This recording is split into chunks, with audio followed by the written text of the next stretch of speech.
महात्मा गांधी पर विवादित वक्तव्य करने वाले कथित संत कालीचरण महाराज को गिरफ्तार कर लिया गया है। एफआईआर दर्ज होने के बाद से ही कालीचरण भागा फिर रहा था। मूल रूप से अकोला के रहने वाले कालीचरण पर रायपुर के बाद अकोला और राज्य के कई अन्य शहर में भी मामला दर्ज हुआ था। उसकी गिरफ्तारी के लिए रायपुर पुलिस की कई टीमें छापेमारी कर रही थी। आखिरकार रायपुर पुलिस ने उसे गुरुवार तड़के खजुराहो से गिरफ्तार किया है। कालीचरण महाराज ने रायपुर में आयोजित धर्म संसद के दौरान राष्ट्रपिता महात्मा गांधी के बारे में आपत्तिजनक बातें कही थी। इसके बाद वो रायपुर से फरार हो गया था, जिसके बाद रायपुर पुलिस ने उसके खिलाफ केस दर्ज किया था। केस दर्ज होने के अगले दिन कालीचरण ने एक नया वीडियो जारी किया था। वीडियो में कहा था कि मैं एफआईआर से डरने वाला नहीं हूँ। कालीचरण पर भड़काऊ भाषण देने के आरोप में कई जगह मुकदमे दर्ज किए गए थे।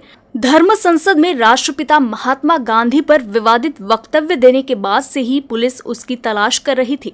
रायपुर पुलिस की कई टीमें उसकी गिरफ्तारी के लिए छापेमारी कर रही थी। पुलिस की टीम ने एमपी और महाराष्ट्र के उसके ठिकानों पर छापेमारी कर रही थी, लेकिन वो वहां नहीं मिल रहा था। उसका मोबाइल भी बंद होने से लोकेशन का पता नहीं चल पा रहा था। लेकिन गुप्त जानकारी के आधार पर गुरुवार तड़के रायपुर पुलिस ने कालीचरण को खजुराहो से गिरफ्तार किया है।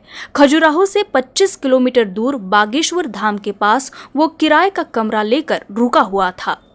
उधर राज्य के गृह मंत्री दिलीप वलसे पाटिल ने महंत कालीचरण गिरफ्तारी के बाद महाराष्ट्र पुलिस द्वारा बाबा को कब्जे में लेने की बात कही है। साथ ही उन्होंने महंत कालीचरण के खिलाफ देशद्रोह का मुकदमा दर्ज कराने की भी मांग की। जरूर महाराष्ट्र पोलीस ताबा घेतील, कारण राष्ट्रपिता महात्मा गांधींच्या सारख्या थोर जागतिक लेवलच्या नेतृत्वाचा अशा प्रकारे उल्लेख करणं आणि अशा प्रकारे अपशब्द वापरणं हा खूप मोठा गुन्हा आहे।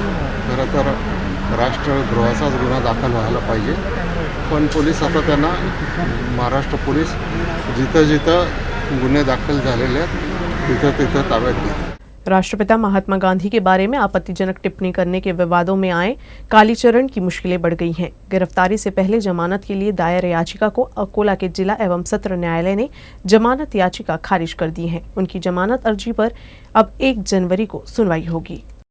कांग्रेस नेता प्रशांत गावंडे की शिकायत पर अकोला में कालीचरण महाराज के खिलाफ केस दर्ज किया गया था, जिसके बाद कालीचरण के वकील द्वारा गिरफ्तारी से पहले अग्रिम जमानत के लिए अदालत में याचिका दायर की थी, जिस पर अकोला के जिला व सत्र न्यायालय में उसकी जमानत अर्जी पर सुनवाई हुई। न्यायालय में दोनों पक्षों की दलीलों को सुनने के बाद न्यायाधीश शर्मा ने कालीचरण की गिरफ्तारी से पहले जमानत की याचिका को खारिज कर दिया। अब इस मामले में 1 जनवरी को अगली सुनवाई होगी। बुल्ढाना जिले में ओमिक्रॉन संक्रमित एक और मरीज मिला है। ओमिक्रॉन संक्रमित पहले मरीज के घर में किराए से रहने वाला वृद्ध में ओमिक्रॉन की पुष्टि हुई है। बुल्ढाना जिले में भी कोरोना संक्रमण अब खतरा बढ़ाने लगा है। दुबई से लौटे ओमिक्रॉन संक्रमित 65 वर्षीय शख्स के सफल उपचार के बाद स्वस्थ होकर घर को लौटने के बाद स्वास्थ्य विभाग ने थोड़ी राहत की सांस ही ली थी कि अब ओमिक्रॉन का एक और नया मरीज मिल गया है। ओमिक्रॉन संक्रमित पहले मरीज के घर में किराए से रहने वाले 3 लोग भी कोरोना पॉजिटिव मिले थे, जिसके बाद उन्हें जिला कोविड अस्पताल में भर्ती कराया गया था। इनमें से ही 72 वर्षीय वृद्ध के सैंपल में ओमिक्रॉन की पुष्टि हुई है। वैसे तो उनकी स्थिति फिलहाल स्थिर है, लेकिन उन पर डॉक्टर विशेष ख्याल रख रही हैं। फिलहाल उनकी पत्नी और बेटे की रिपोर्ट का इंतजार है। वो सब भी कोरोना संक्रमित है। बुल्ढाना जिले के 47 गांव में मंगलवार को हुई बारिश से करीब 3697 हेक्टेयर क्षेत्र में रबी की फसल नष्ट हो गई है और 6 पशुओं की मौत हो गई। मौसम विभाग ने विदर्भ में बेमौसम बारिश की भविष्यवाणी की थी। पूर्वानुमान के अनुसार मंगलवार 28 दिसंबर की सुबह से ही बुल्ढाना जिले में बादल छाए रहे। बुल्ढाना जिले में 1 घंटे तक चली आंधी के साथ भारी बारिश हुई। दोपहर करीब 2:30 बजे क्षेत्र में 1.5 घंटे तक भारी बारिश हुई। बुल्ढाना और खामगांव तहसील में भी ओलावृष्टि हुई। कहीं कहीं फसलों को नुकसान पहुंचा है। बारिश ने रबी की फसलों को खतरे में डाल दिया है और चना और गेहूं सहित बाग की फसलों को भी प्रभावित किया है। इस बारिश से बुल्ढाना तहसील के 14 गांव प्रभावित हुए हैं। 1070 हेक्टेयर की फसल को नुकसान पहुंचा है। चिखली तहसील के 24 गांव प्रभावित हुए हैं और 2340 हेक्टेयर क्षेत्र नष्ट हो गई। मोटाला तहसील में 4 गांव प्रभावित हुए हैं और 48 हेक्टेयर क्षेत्र क्षतिग्रस्त हो गई हैं। जिला कृषि कार्यालय के अनुसार खामगांव तहसील के 3 गांव प्रभावित हुए हैं और 230 हेक्टेयर क्षेत्र क्षतिग्रस्त हुई, जबकि मेहकर तहसील में 9 हेक्टेयर क्षेत्र को नुकसान पहुंचा है, जिससे जिले में 3,697 हेक्टेयर क्षेत्र की फसल बर्बाद हुई है। पिछले कुछ दिनों से एसटी कॉरपोरेशन ने एक ड्राइवर के भरोसे अकोला डिपो नंबर 2 से राउंड ट्रिप शुरू किया है। अकोट और मूर्तिजापुर के लिए बस लेने वाला इकलौता ड्राइवर है। यही कारण है कि डिपो में बस की फेरियां कम है, लिहाजा यात्री फेरी बढ़ाने का इंतजार कर रहे हैं। विलय की मांग को लेकर एसटी कर्मी हड़ताल पर हैं, जिससे बसें बंद है और यात्री सेवाएं प्रभावित हुई हैं। 2 महीने से चल रही हड़ताल पर एसटी निगम को करोड़ों रुपए का नुकसान हो रहा है। वहीं कर्मचारियों के खिलाफ कार्रवाई की जा रही है। अकोला संभाग के कर्मचारियों को निलंबित व स्थलांतरित कर दिया गया है, फिर भी एसटी कर्मचारी मांग पर अड़े हुए नजर आ रहे हैं। लेकिन आखिरी अल्टीमेटम में एक ड्राइवर डिपो नंबर 2 में शामिल हो गया। इस ड्राइवर के भरोसे अकोला से अकोट और फिर मूर्तिजापुर के लिए फेरी प्रतिदिन जारी की जा रही है। कुल मिलाकर अकोला डिपो नंबर 2 एक ही चालक पर निर्भर हो गया है। फेरियों में आई कमी के कारण यात्री फेरियां बढ़ाने की मांग कर रहे हैं। अकोला जिले के पालक मंत्री बच्चू कडू की अध्यक्षता में जिला नियोजन समिति की समीक्षा बैठक हुई। इस बैठक में पालक मंत्री बच्चू कडू ने वित्तीय वर्ष 22 के लिए व्यय और वर्ष 2022-23 के लिए जाने वाली योजनाओं की समीक्षा की। इस दौरान बैठक में कई अन्य मुद्दों पर भी चर्चा हुई। जिला योजना समिति की हुई समीक्षा बैठक में ये बात सामने आई कि जिला परिषद निर्माण विभाग 2015 से जिला वार्षिक योजना को प्राथमिकता दिए बिना कार्यों का प्रस्ताव दे रहा है। जिला योजना समिति के सदस्यों के साथ साथ विधायकों ने पालक मंत्री के समक्ष अधिकारियों की शिकायत की, जिसके बाद पालक मंत्री ने अधिकारियों की जमकर क्लास ली। कार्यकारिणी समिति की बैठक में नवीन योजनाओं के लिए आरक्षित निधि के 3.5% के तहत खर्च करने के मुद्दे पर चर्चा हुई। इसमें जिले में लागू की जाने वाली नवीन योजनाओं पर चर्चा की गई। बैठक में व्यवस्था द्वारा मांगे गए प्रस्ताव पर भी चर्चा हुई। वर्ष 2022-23 के लिए सामान्य योजना के लिए 149 करोड़ 24 लाख रुपए, अनुसूचित जाति के उपायों के लिए 86 करोड़ 18 लाख रुपए, आदिवासी उपायों के लिए 12 करोड़ 49 लाख रुपए और आदिवासी उपायों के लिए रुपए का परिव्यय प्रस्तावित किया गया है। बैठक में जिला परिषद अध्यक्ष प्रतिमा भोज ने, विधान परिषद सदस्य किरण सरनाइक, विधायक नितिन देशमुख, विधायक गोवर्धन शर्मा, प्रकाश भारसाकले, हरीश पिंपले, विधायक रणधीर सावरकर, जिलाधिकारी नीमा अरोड़ा, पुलिस अधीक्षक जी श्रीधर, निवासी उप जिलाधिकारी संजय खड़से और अन्य विभाग प्रमुख उपस्थित थे। बुल्ढाना जिले में एक महिला ग्राम पंचायत सदस्य के साथ मारपीट की घटना सामने आई है। खामगांव में एनसीपी के तहसील अध्यक्ष पर मारपीट का आरोप लगा है, जबकि इसके पहले भी खामगांव के पूर्व एनसीपी के तहसील अध्यक्ष हत्या के आरोप में जेल में है, जबकि अब नए तहसील अध्यक्ष की गुंडागर्दी सामने आने के बाद उसे पदमुक्त कर दिया गया है। बुल्ढाना जिले के आमसरी गढ़ ग्राम पंचायत की महिला सदस्य से कुछ लोगों ने मारपीट की थी, जिसके बाद फिरियादी ग्राम पंचायत सदस्य ने एनसीपी के तहसील अध्यक्ष अंबादास हिंगने समेत 5 लोगों के खिलाफ शिकायत दर्ज करवाई थी। एनसीपी के पदाधिकारी द्वारा इस तहत मारपीट किए जाने की घटना के बाद अब ये सवाल उठने लगा है कि जिले में इन नेताओं पर कार्रवाई क्यों नहीं हो रही। वैसे खामगांव में इससे पहले भी एनसीपी तहसील अध्यक्ष भरत लाहुड़कार एक मर्डर केस में फिलहाल जेल है, जिसके बाद अब नए तहसील अध्यक्ष अंबादास हिंगने पर भी मारपीट का आरोप लगने के बाद पार्टी की प्रतिमा भी धूमिल हो रही है। हालांकि अभी तक तो हिंगने को गिरफ्तार नहीं किया गया है, लेकिन इस आरोप के बाद एनसीपी पार्टी जिला अध्यक्ष नाजिर काजी ने हिंगने को पदमुक्त कर दिया है। अकोला तहसील में अमानतपुर ताकोड़ा ग्राम पंचायत पर मनमाने तरीके से काम करने का आरोप लगाया है। ग्रामीणों द्वारा ग्राम पंचायत प्रशासन से कुछ सवाल पूछने पर सरपंच और सचिव ने जवाब दिए बिना ही ग्राम सभा से भाग खड़े हुए। इस घटना से ग्रामीण नाराज हैं और उन्होंने वरिष्ठ अधिकारियों से शिकायत की है।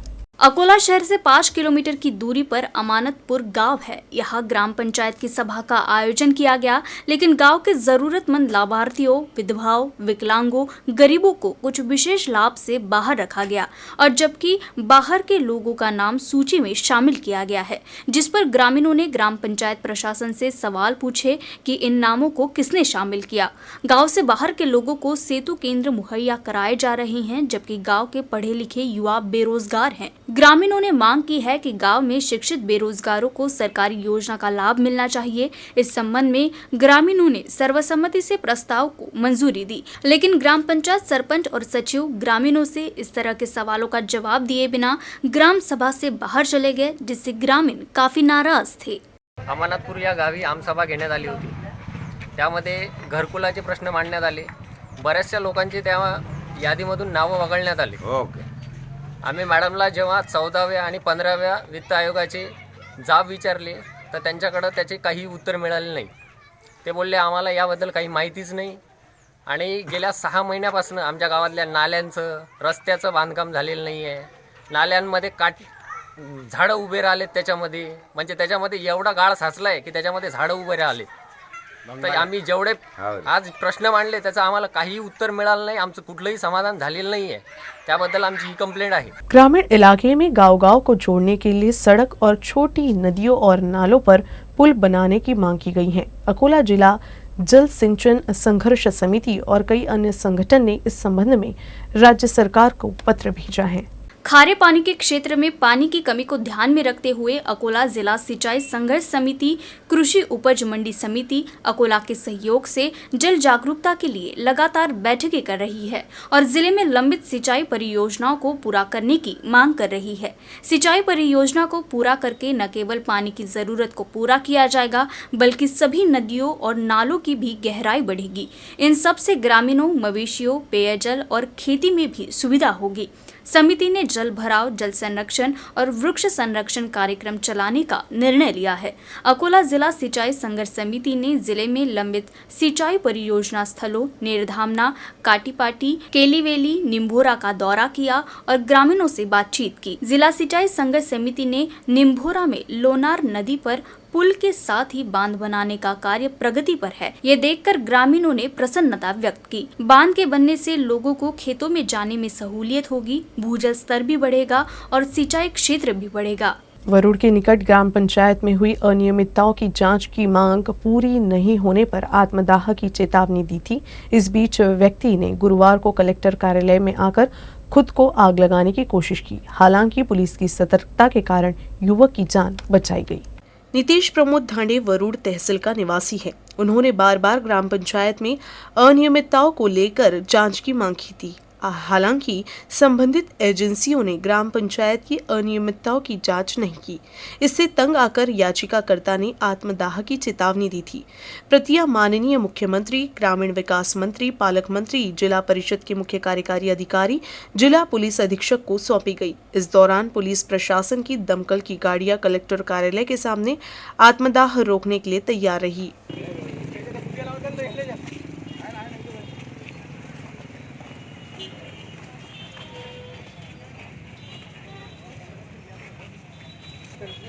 खामगांव में भीड़ द्वारा मनोरोगी की बेरहमी से पिटाई की गई, जिसका वीडियो सोशल मीडिया पर वायरल हो रहा है।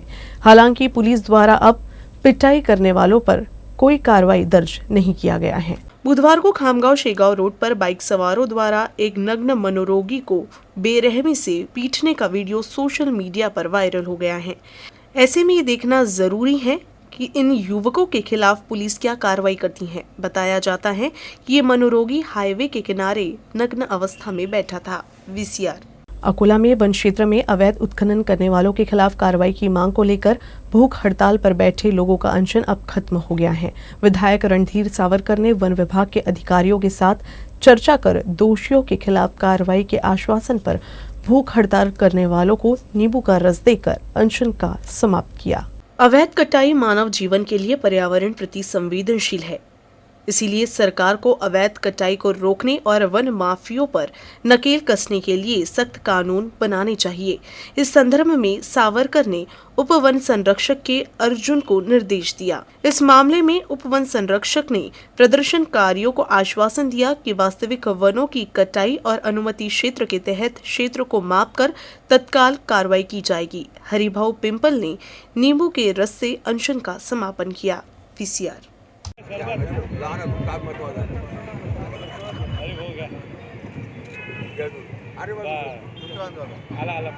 वंचित बहुजन आघाड़ी ने एक निवेदन में बेमौसम बारिश और ओलावृष्टि से हुए नुकसान के लिए किसानों को तत्काल मुआवजा देने की मांग की है। काल झालेल्या अवकाळी पावसामुळे शेतकऱ्यांचं जे प्रचंड अतोनात नुकसान झालं त्याची शासनाने ताबडतोब नुकसान भरपाई शेतकऱ्यांना द्यावी।